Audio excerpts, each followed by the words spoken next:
Excellent. Welcome to this session of Life.Examined Online. Just a few words quickly about what Life.Examined is. So Life.Examined is a group of people, philosophers, and others that come together to investigate different issues in life. That's Life.Examined. And what are we about? We're about trying to get people to think more about their philosophical ethos. And a philosophical ethos is just the way that your worldview informs decisions in life and how you think about the world. And we want to help people, help ourselves to work at expanding those and understanding them more clearly, so we can think clearly and reflect on what's happening in the world around us.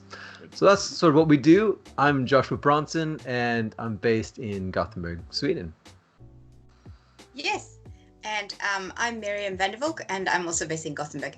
And today, Matt has brought this subject to the table today, and me and Josh, we don't know what it is. We've had a sneak peek, broad sneak peek, but we really don't know what he's going to talk about. And our job then is to suspend disbelief, suspend judgment, and try to ask open-ended questions like, what do you mean by that? Is that really consistent with what you said before? So where do you see this coming? So we're going to play Socrates in a way, because like asking these questions to see that whether we can together, the way we weave things together, whether we can find some kind of wisdom in this. That'd be like, if we can find some principle that is then applicable in other situations. So that's what we're doing. We're not going to recommend any course of action. We're not going to, we're not really going to present any standpoints. We're going to make this a discussion and a dialogue where we allow ourselves to dare to follow where the thought leads us, like true philosophers. Yep. Philosophical exploration of sorts, right? Yeah. Thank you, Miriam. My name is Matthew Nocek, and I am sitting here in Lund, Sweden, and I'm responsible for the topic today. The topic today is a really important one. It emerges out of this recent events surrounding the George Floyd homicide that's been happening, or that has happened in Minneapolis, Minnesota, in the United States. That happened on the 25th of May, 2020, and the sort of resultant civil unrest that has occurred because of that. Now, I mean, this is a massive issue, so we're not going to be able to touch on all the topics related to this issue. So today what I want to do is narrow in on a very specific thing that we can hopefully talk about, and that will be probably more than enough to talk about today. And specifically, I want to look at how we talk about the response to the homicide of George Floyd. So let me start out with a concrete example or picture. Today I was in on the Wikipedia article about what has been going on. And the title of the article on Wikipedia today is George Floyd Protests. Now, earlier on, several days ago, the title of the article was 2020 Twin Cities Riots. So the Twin Cities is Minneapolis, St. Paul, in Minnesota. So it was 2020 Twin Cities Riots. And it's fascinating with Wikipedia. You can go in and you can follow sort of the editing, the talking sessions there to see the discussion on why things are changed. And it was a really interesting discussion in why people wanted to change things from riots to the idea of protests. Now, in one sense, this makes sense. It's logical that we would make this shift because the response to the homicide has become something of a global phenomenon. There are people now across the world who are protesting. So it's expanded. So it makes more sense to call it protest in that sense. But there's also a really important question here, or several questions regarding the language that we use, the language of riots and the language of protests. Because in part, we see in the media in American society that there is a clear division in the characterization of what is going on here. On one side, we have a side that would like to stress the aspect of riot. On the other side, we have a group that would like to stress the aspect of protest. Now, historically in the United States, we've seen similar issues. So, for example, the Watts riots of 1965. That's how some people will identify it. On the other side, we'll call it the Watts Rebellion. In 1992, we have the 1992 Los Angeles riots. On the other side, we have the 1992 Los Angeles uprising. So the language of riot, the language of protest. And this really brings me to three main questions I want to raise today. The first question is, how are we defining these two terms? The second question is, how are we using these terms, or how are we applying them? And then the third question, which I think is the most important, what is at stake here? Or in other words, why is this important? So that is the issue, the topic that I have for today. And I will throw it back to you two. Whoa. Thanks, Matt. That's great. What an easy topic, right? Good luck, guys. Yeah. So can I just to start off, because you took it in a direction I didn't expect at all. So all right. which is great, right? So what? I mean, are you thinking that? Are you focusing? Are you wanting to focus on the question of the way in which we use language to characterize behavior? So or something like so. Rob, let me rephrase that. Is the focus on use of language or terminology as opposed to some question about sort of ethical action? Because the way you phrased it, it's focused on how do we talk about. So you're interested in that aspect, not so much in like the difference between rioting and protesting, but the difference between calling something rioting or protesting. Well, I mean, I think those two are interconnected, but yeah, I think the emphasis lies on the issue of that we have this phenomenon that's developing right now in the United States, in all these different cities. And we have two very different ways of looking at it, classifying it. So I'm asking the question of how can we bring clarity to this issue with how we're classifying this. But then also I think the moral aspect is also a part of it. I mean, what is the difference? What's the moral difference between these, and why is it important? Because I think there is a really important moral issue at stake here in how we are classifying these, how we're relating to them, which in fact leads to action and concrete results. What it made me what that reminded me of is a good example from the Bush administration era, where I think it was in the Gulf War, second Gulf War, right? Where there was a characterization of, I think that's right, a characterization of casualties as being collateral damage. Right. And there was a lot of people who pointed out, Chomsky, I think, in particular, that in the way that the phrase was used, it hides the moral significance of what happened. Right.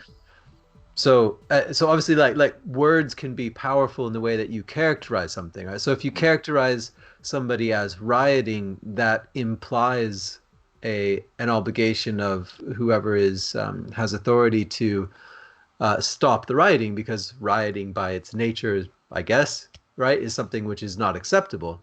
Whereas it's very different if you characterize something as protesting, because then that should be allowed, right, or something like that. We can throw this back to you guys. How are we defining these terms? I mean, what is characteristic of rioting? What is characteristic of protesting? What's the difference between these two? Thoughts on that? Yeah. So Britt, taking up where you said something about rioting. Rioting is where things are damaged and people get hurt, and so because you can imagine a peaceful protest, it's even a term, but a peaceful riot isn't a thing. No. It doesn't exist. Interesting, yeah. You said peaceful protest, though. That's interesting. You had peaceful protest. I was thinking of Gandhi and things like that. That you can show your support for a cause, and you can be against something by like this. What should you say? Like a passive protest, or you do it in stillness, or you do it in this is fully imaginable. But also then when you say, if you look at someone who is taking, have you seen these pictures where they have mysteriously appeared bricks on big, that somebody put bricks there for the writers to use. Have you seen this? Really? No. Yeah, I've seen. Maybe I have lots of conspiracy theory friends on Facebook, but I have seen this in a number of places where bricks have appeared right next to the protests. So that is that is a way to make it a riot, and then Sure. if you want to call that a protest, then you are also I don't know what is happening there. Are you legitimizing damage, or like what is happening to the There's got- dignity and these other terms, dignity and cause and I was thinking about virtue, because when we first started talking about this semantic issue, when you are like the words we use to describe something and the words we use, like they have all these sparks in them that tell us what to do, like what to do next, what action to take next.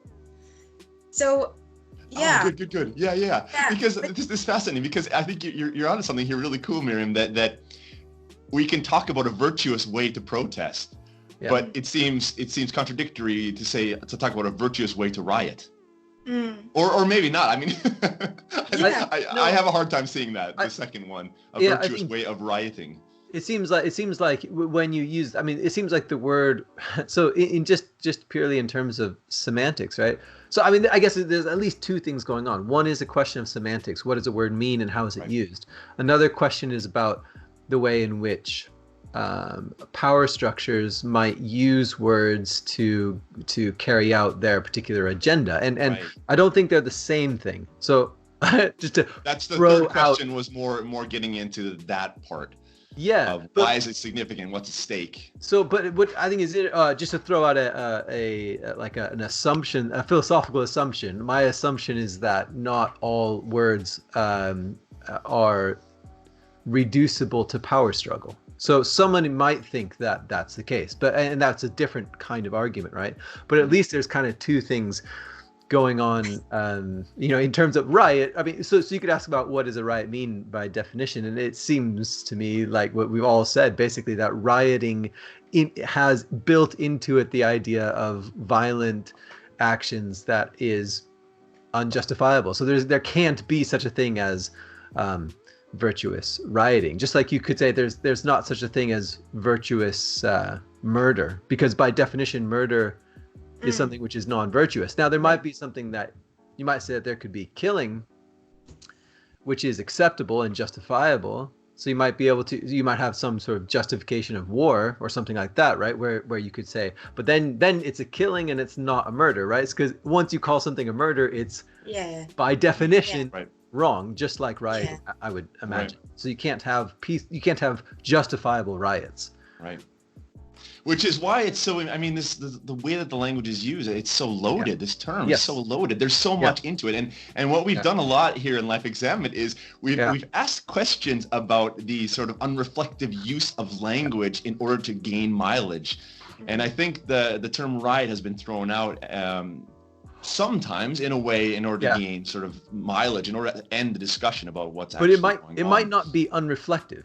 No, it might not be. Yeah, it might not be. It probably isn't, right? It probably isn't unreflective on some people's parts. But one of what we've done a number of times in Life.Examined, right, is to point out how it's important to recognize the loaded content in the semantics that somebody uses, in order to be prepared for understanding what it is that they're getting at, right? What's the agenda going on? Because if somebody says the riots that are happening in Minnesota, blah blah blah, then you have to read that as being they're saying that should be stopped because they're using the word riot. Whereas if they said the protests happening, or you could give a more nuanced.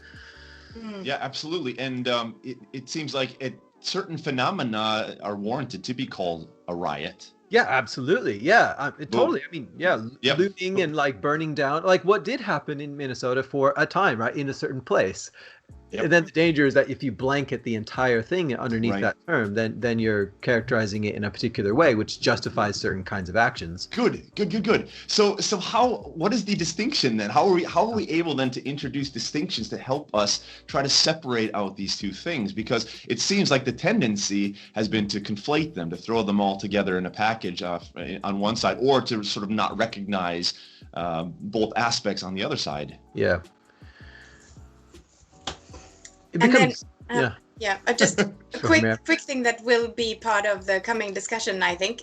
It's the when it becomes clear, like every time we have a discussion like this, it becomes clearer and clearer how extremely important it is to remember that when you read something and when you hear something in the news, that they have chosen these words. They have chosen these words, and it's impossible for us. Like I'm here at home in Gothenburg, and I can't go check what actually happened, and I can't go. I wasn't there, and the footage might have been, in this era when anything could be fake news. The footage might have been from some other time or place. I don't know this, but what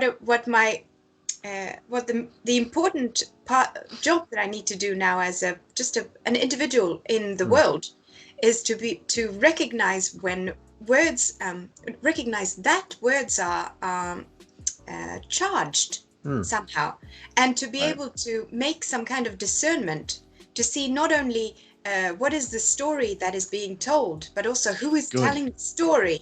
Good. And what do they want? And if you're using the word riot, like let's pretend we have one person who really hates what's going on and wants it to stop immediately.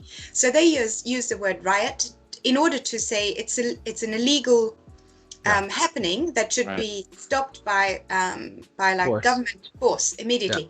Then we have someone on the other end who for some reason loves the right because they want to see civil unrest, and they want to see even more provocative behavior between these groups. For some crazy reason, somebody wants this. So the way they use when they use the word riot, they are, and they are using the same language, and we need to be able to see who is talking, what do they want, and who is benefiting from the words that they are using. It's so important. It's so important, and this is why philosophy is the way. That's it. I mean, you've hit the kernel of this whole issue. Well, so it's I mean, philosophy is obviously I'm in agreement that philosophy is essential.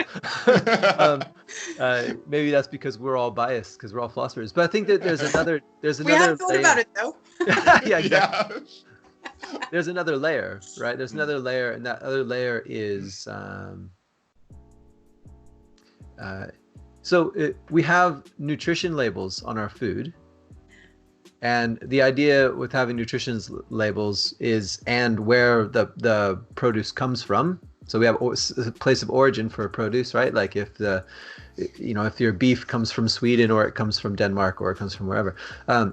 And the reason for that is that you want to be able to see, as the consumer, you're buying food, you want to be able to sort of see where it comes from, have some sort of notion of what it is. Or if you think of clothing, where it's made and so on, right? There's a lot of work that goes into trying to trace the production of consumable goods.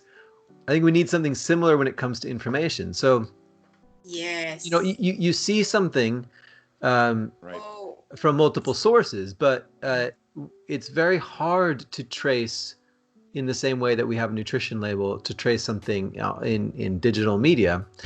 And that makes it hard because you don't know what the background is. A good example is during the 2006 run up to the 2016 election. One of and this you can document, but afterhand, it's very difficult to do by doing complicated quantitative analysis of a lot of different Twitter accounts. You can see when bot activity is happening. So when it's a robot and not a person, and you can see coordinated tweet storms, you could call them. So you can see that there was certain hashtags that got used a lot during the 2016 election. And one of those was against the pipeline that was supposed to go from Canada down through the US. And what's interesting, that reminding me of this, Miriam, is what you said in terms of you could use the word riot from two different with Right. two different agendas.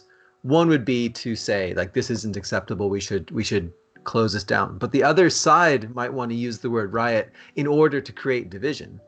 Mm.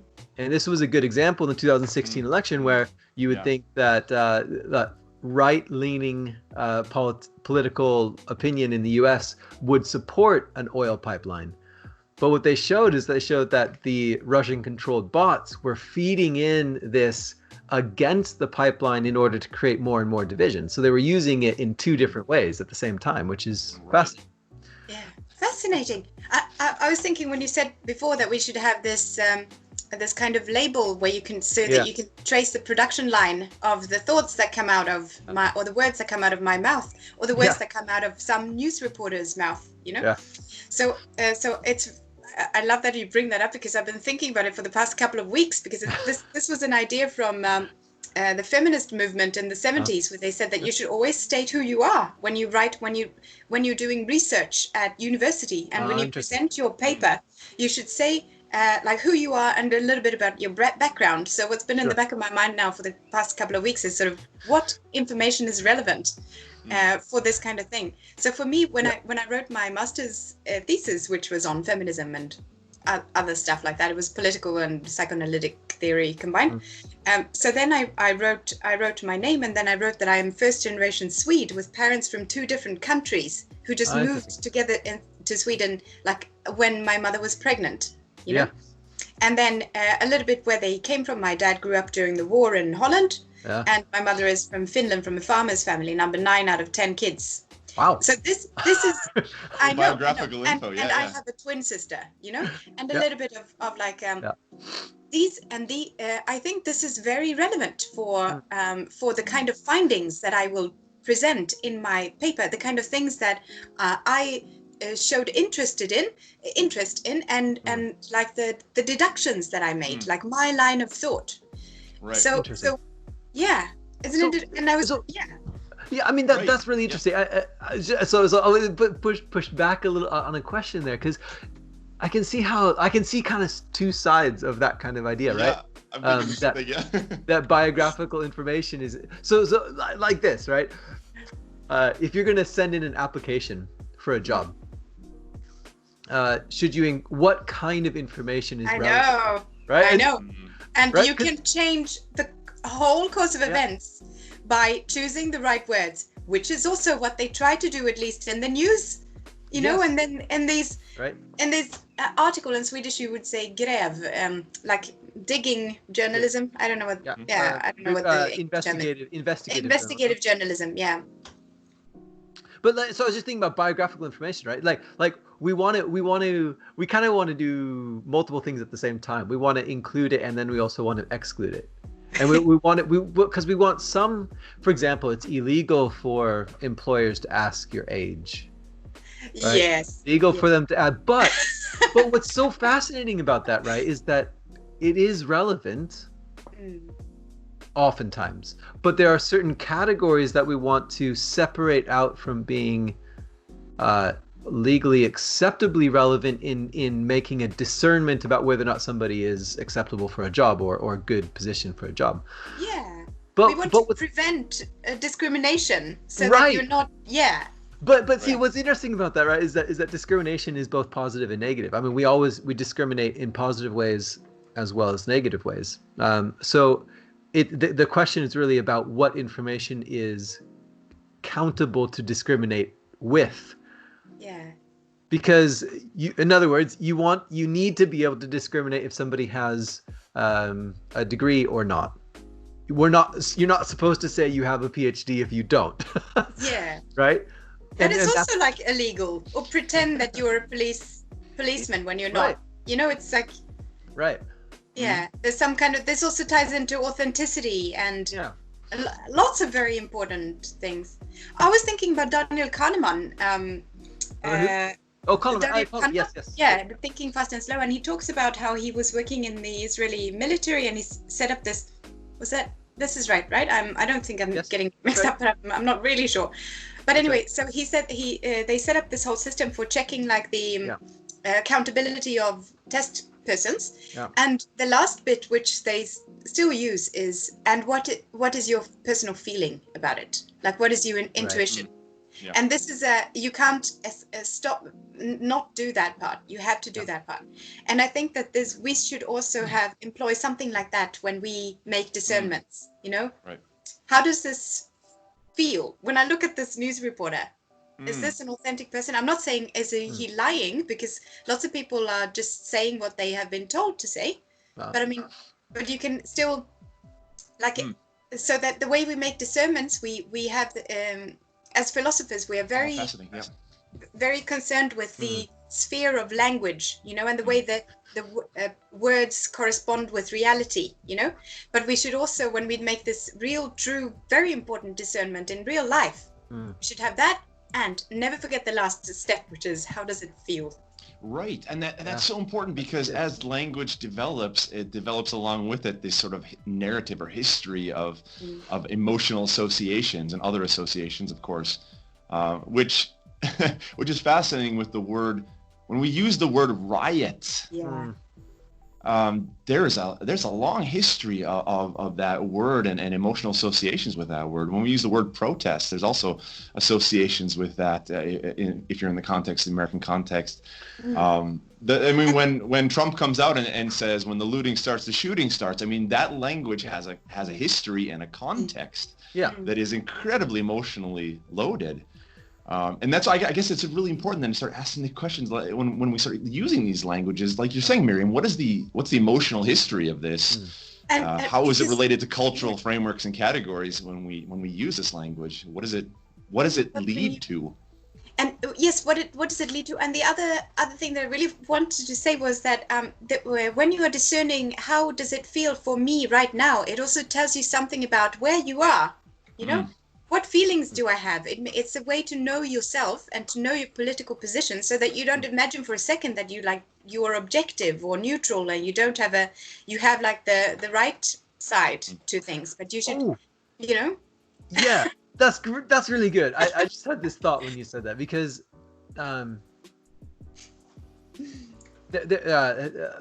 so it's very difficult to have an objective viewpoint, right? You might say it's impossible to have an objective viewpoint. However, you could go two ways with that. You could, on the one hand, you could say, therefore, and this is the one that I tried to resist earlier, because there's no way to have a purely objective viewpoint, then every viewpoint is a matter of power struggle, right? Lakatos and so on. So you could go that way. And that, I think, is a very cynical and very problematic way if we're going to talk about anything like actual democracy or something like that. So then the other way to go is to say, okay, so you can't have a purely objective viewpoint on, let's say, what's happening in Minnesota or about whatever.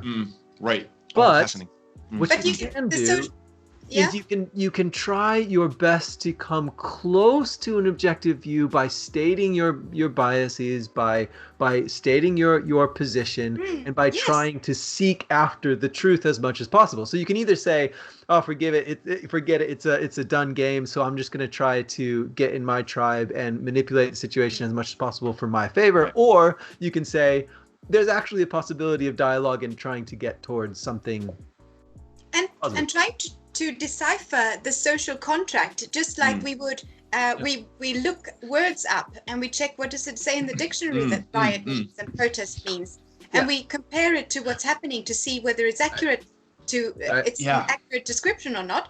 We can look at the social contracts that we have made, and we can go and we can say, what kind of contract is at play here, and do we want to change it, because that's the most important thing. So I noticed. No, go ahead. Go. Yeah, go. I noticed that. I noticed that blah blah blah. This is triggering for that side, and this is triggering for me. You know, maybe that indicates. Are you sure? And then in dialogue, like, are we sure that we want to keep it this way? Because I'm thinking maybe we should. You know, to make it better. Well, that's the whole idea, right? Let me pick up on that, and particularly what you were saying, Josh, because this is these protests are happening in such a fascinating time right now. because so when you're talking about the first way of understanding truth, Yeah. Actually, let me back up a little bit. Let's start with a different view first, which that is maybe a response to.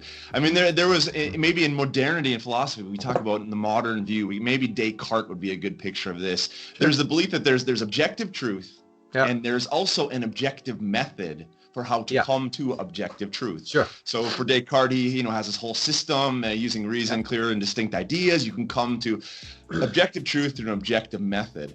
Well, over the years, that kind of started to break down when we start to question the objectivity of the methods, right? And then we get come into something called postmodernity, whatever that means. Richard Rorty maybe is a great example of this, and he'll say, there is no objective method. Therefore, it doesn't make any sense to talk about objective truth. Yeah. So that's a little bit the first position you're talking about is there's no really objective way to get there, so let's just throw out the idea of objective truth. But it seems to me that logically that doesn't follow. Nope. There can still be objective truth even though we do not have objective methods for getting there, which is fascinating now, because I think the sort of Richard Rorty postmodern account of truth and objectivity and method has sort of run its course, and people are no longer satisfied with that. And I think these protests now are emerging in a cultural context in which we are sort of groping and looking for something else, in which people are now able to say, there is some truth out there. Yeah. Right. We don't have an perfectly objective method, but that means that we now have to be committed to dialogue in the community even more so. So maybe the response, maybe of someone like Jürgen Habermas to the rise of postmodernity is actually now starting to rise up again as incredibly important, this idea of communicative ethics.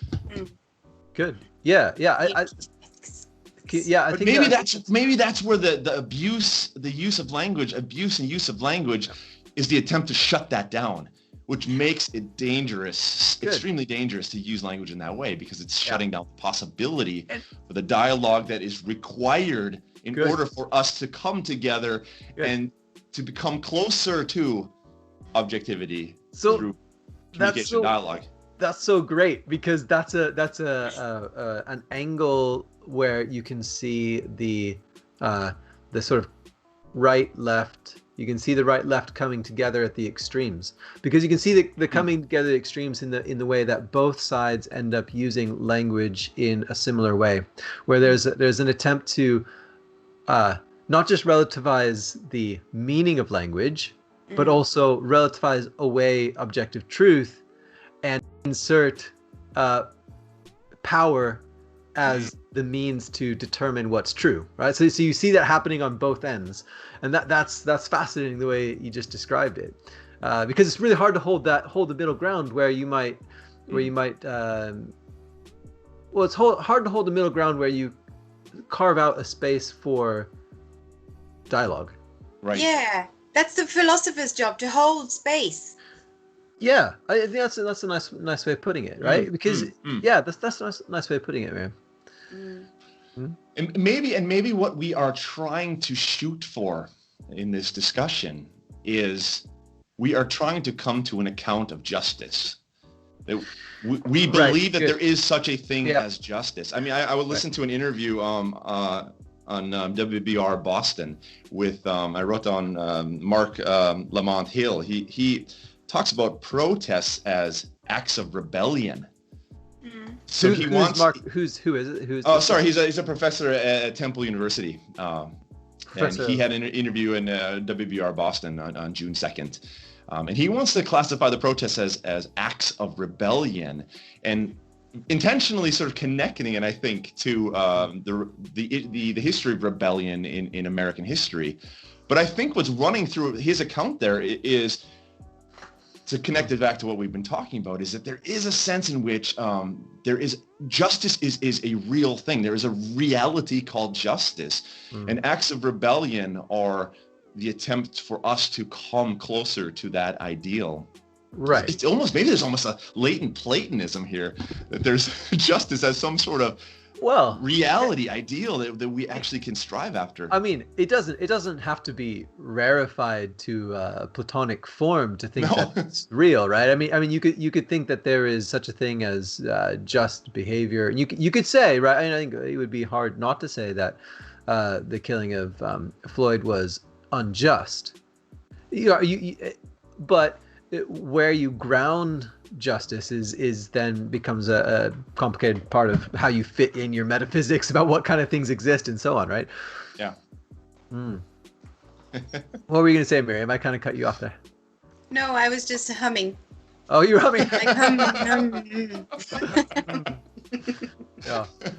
But I think that there is definitely there's a powerful motivation to and that kind of, I mean, that would kind of coming full circle back to the first question, which was about how this language is used and how characterizing it in different ways can be seen as right ways of I guess it's a ways of justifying responses, right? So if it is a riot, then the justified response is blah, blah, blah. And if it's a protest, then things carry on. And if it's a rebellion, then that also suggests certain things about the political structure and so on. And right.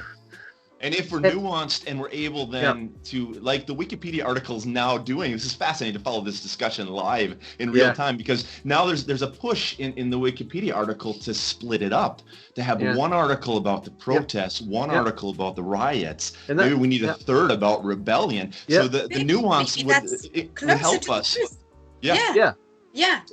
To be able, because we'd have different responses according to the different characterizations of what's going on, which would help us try to grab the complexity and the nuance of the situation. Because I mean, I think we're all in agreement here that it's morally suspect or ethically wrong to simply throw everything into the same category. That's a quick way to shortcut a short circuit discussion and throw something out and sort of justify a particular response that is not very nuanced. We're not buying that anymore, though. No. I think this is like people aren't satisfied with that. No, people aren't. Fixes, I mean, it's not working anymore. And I was thinking, now I cut you off, Josh. You can go first. I was going to say, I mean, you're right. Although it is so difficult not to do that. So I mean, political discourse, right? We talked about this before in previous sessions. Political discourse tends to go towards short statements that try to capture something, right? And that kind of reduction of things to a soundbite is exactly doing what you said, right? And we do it all the time. And that you can see that happening in something like this too. I mean, it's so problematic with something like Black Lives Matter, because it's not nuanced. Right? So you can get taglines that aren't nuanced, and they carry on a life of their own. But then when you get to talking about what's the response, what's happening in the wider picture, you've got to be able to nuance it and talk about rioting behavior maybe, or protest behavior, or these different things these different dimensions going on.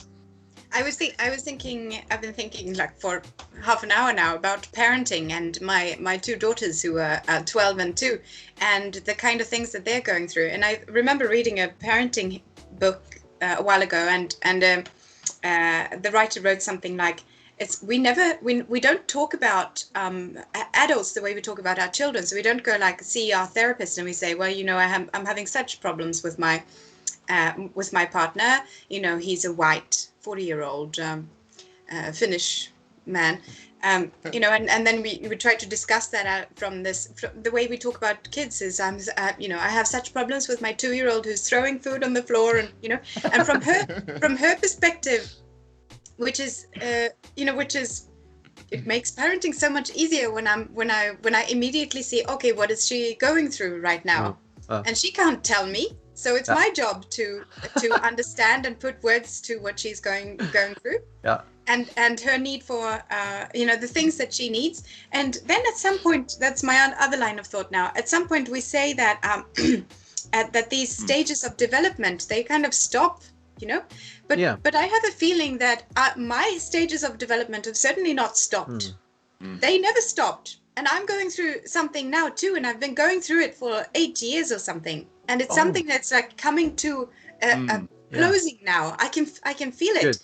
and then something else will begin. And we should we can think about it like that too. And if you see all of these things going on now, and we like charitably and in a holding space kind of way, and in a sort of like living both in the sphere of language and in the how does this feel, what and the how does this feel as a kind of key to knowing myself, like gnothi Seauton, you know, the Greek know thyself maxim.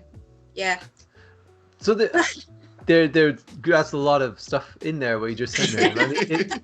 Like so good. I'm furiously writing notes down here. This is two crucial things that I heard there were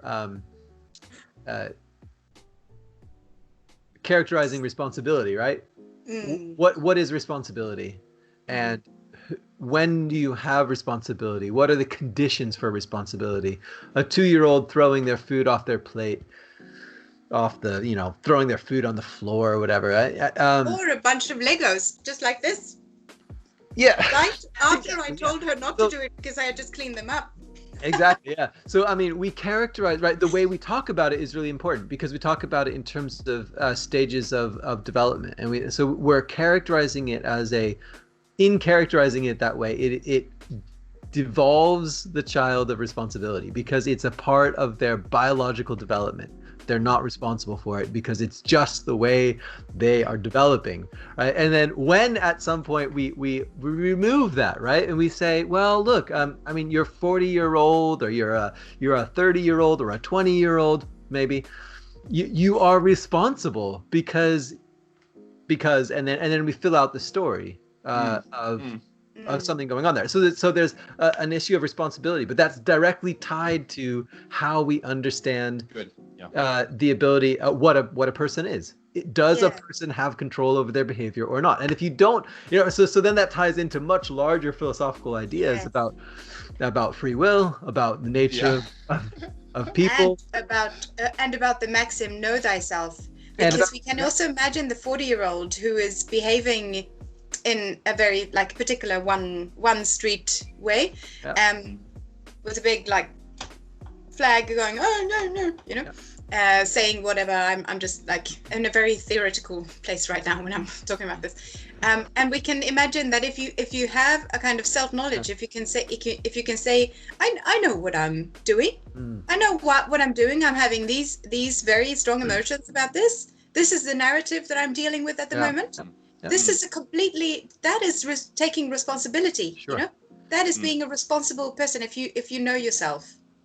And this is missing now. I see this missing. Well, I mean that's Go for it, Matt. No. I was just no. Go ahead, Josh. I'm just thinking. No, I was just gonna say that.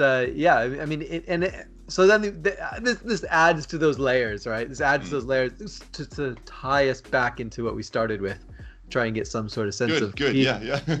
The question, if I rephrase it, the question that we started with was the way in which the terminology of riot and protest is used in reporting, I guess, on these events happening today, and what that tells us about both what the words mean and what the ethical baggage that they bring with them is, and then also how that relates to the actual events. And I mean, it's right.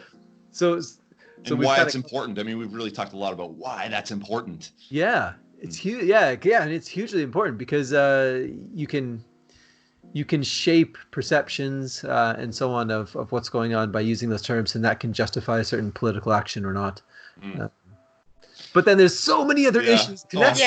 So many other issues. So interesting. So many issues, and I think we'll have to definitely continue with some more of these issues. Should we actually start to do a little wrap up here, a little roundup? What's some takeaway that we have from today? Some final thoughts, you guys. What are you thinking? Yeah. I can start. I think go ahead, Josh.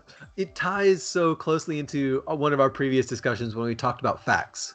And the reason why it ties into that is if you are a reporter and you want to report the facts,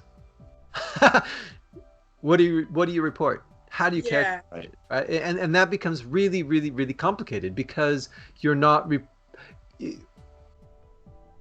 have to select and in selecting your characterizing, and that's okay, because we said earlier that you have a perspective, and by selecting you're presenting a certain way of looking at what's happening, because you can't report everything.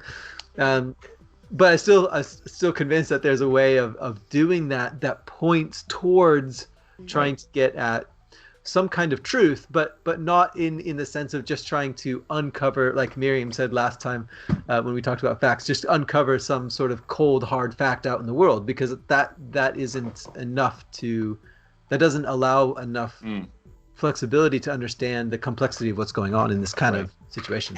And the interpretation, which is everything. The interpretation of what's going on, it's everything for how what we do, then our next step.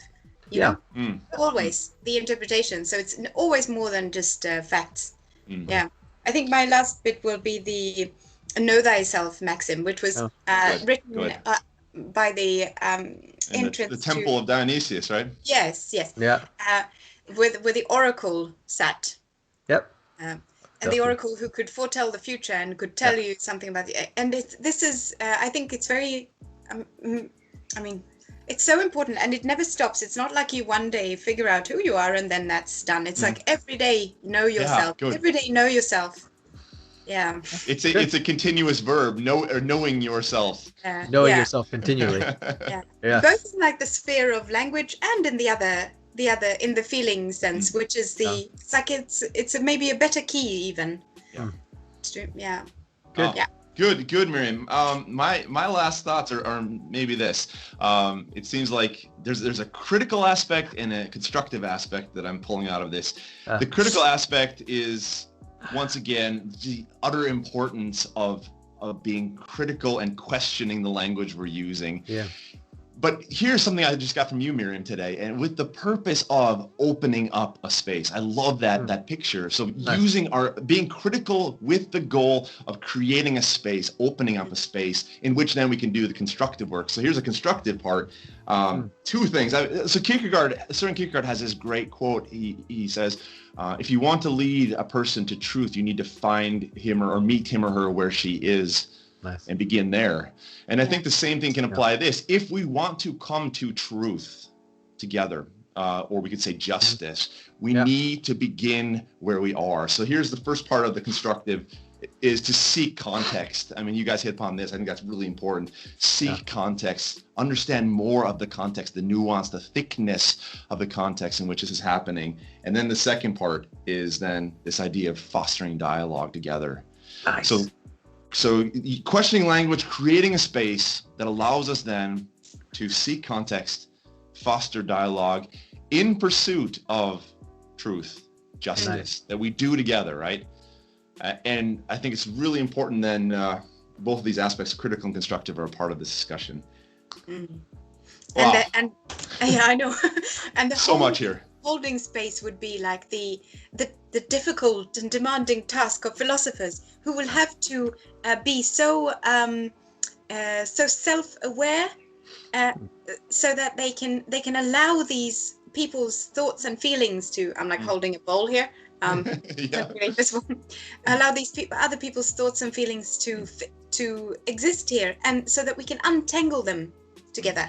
Good. You know, that's the holding space, and that and that's great. That's a great way to tie it off, because it brings us back to what Life.Examined is all about, right? Helping people in their philosophical ethos. And really though, I mean, like our other tagline is live interactive philosophy, and I think there is so much need for doing exactly what we've just described, because of the tendency that we have now to be stuck in filter bubbles, to be stuck in a particular characterization of events or of the world, and to be able to have that bowl that allows ideas to come out. I mean, that's so needed. So that's a great way to end. I mean, this is great. I mean, you guys, Josh, you just got super blurry there, but as you guys can see that, I mean, we barely scratched the surface of a very narrow part of this issue and discussion. There's a lot more that can be said, and there's a lot more that will be said. But our encouragement for ourselves and for the rest of you, our viewers, is to don't give up. Keep pushing forward.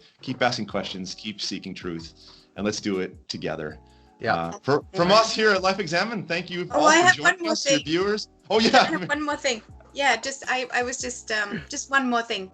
So what we've done today is what we usually do when we want to discuss different views is that each of us prepares a 15-minute or 30-minute, or if we're really unlucky, like several hours worth of where we stand and our standpoint and all the arguments in favor of our own standpoint. Yeah. And then we present it, and then other people can listen, and then we have a Q&A for 2 minutes at the end. So this is the opposite of that. And this is what we encourage, to just try out these phrases and thoughts and sentences and see what happens when we say this, and how can we work with this together. How can we work with this together? That is thinking out loud together, which is what philosophy is, philosophical practice. Nice. Good. Awesome. Yeah. Cool. Thank you, Miriam. Thank you, Joshua. Thank you, Miriam. Thanks for joining us today here. All you viewers, thank you for joining us for this discussion. Hope to see you again in the future. Take care. Bye-bye. Bye.